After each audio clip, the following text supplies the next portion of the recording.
On January 11, 2025, a routine patrol in Miami-Dade County took an unexpected turn. Officer Jennifer Stevenson of the Homestead Police Department was involved in a vehicle versus pedestrian incident at the intersection of Northwest 6th Avenue and Northwest 15th Street. The pedestrian, an elderly woman named Mariana Tellis, had been crossing the roadway when contact occurred.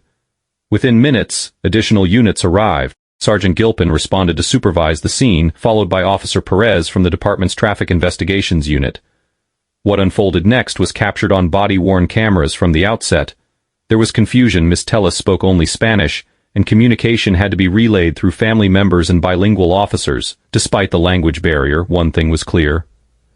She would need medical evaluation. Miami-Dade Fire Rescue was called to the scene. Officer Stevenson maintained that she had been making a left turn on a green light, waiting for traffic to pass before proceeding.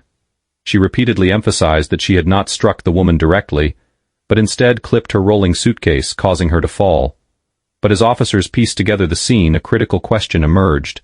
Was Miss Tellis inside the crosswalk? Under Florida law, that distinction matters. A green light does not give drivers unrestricted right-of-way. Vehicles turning left must yield to pedestrians lawfully within a crosswalk. However, pedestrians crossing outside designated areas may share liability, though drivers are still required to exercise due care to avoid collisions. With conflicting accounts and limited clarity, determining fault would ultimately depend on where Miss Tellis was positioned at the moment of impact. As the investigation continued, another issue began to surface, this time internal.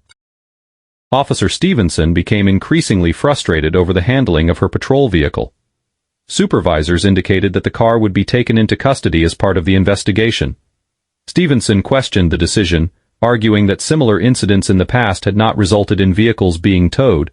What began as a procedural inquiry quickly escalated. Her tone shifted from concern to confrontational. She challenged supervisors, expressed disbelief at the process, and repeatedly framed the situation as unfair treatment.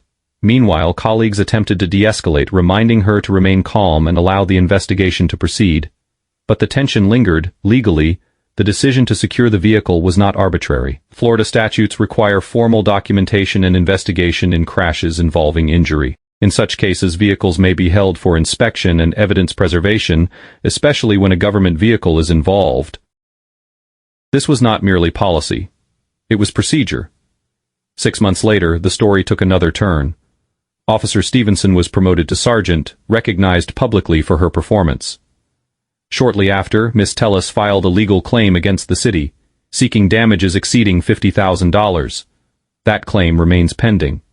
In reviewing the incident, the facts surrounding the collision itself remain uncertain, but the conduct captured on camera tells a clearer story. While Officer Stevenson followed initial protocol, calling for medical assistance and notifying supervisors, her professionalism deteriorated as the situation unfolded. Her focus shifted away from the injured civilian and toward frustration over administrative consequences. In high-stakes situations like this, perception matters. An officer's ability to remain composed, cooperative, and focused on public safety is just as important as procedural compliance. When frustration overrides professionalism, it doesn't just affect the moment, it impacts credibility. As for Ms. Tellis, the available evidence does not provide a reliable basis to assign fault. Language barriers, age, and the stress of the incident all limit the clarity of her account. What is clear, however, is that she cooperated and did not interfere with the investigation. This case highlights more than just a traffic incident. It underscores how quickly uncertainty, communication barriers, and emotional responses can complicate what might otherwise be a straightforward investigation. And in the end, those complications don't just shape the narrative. They shape the outcome.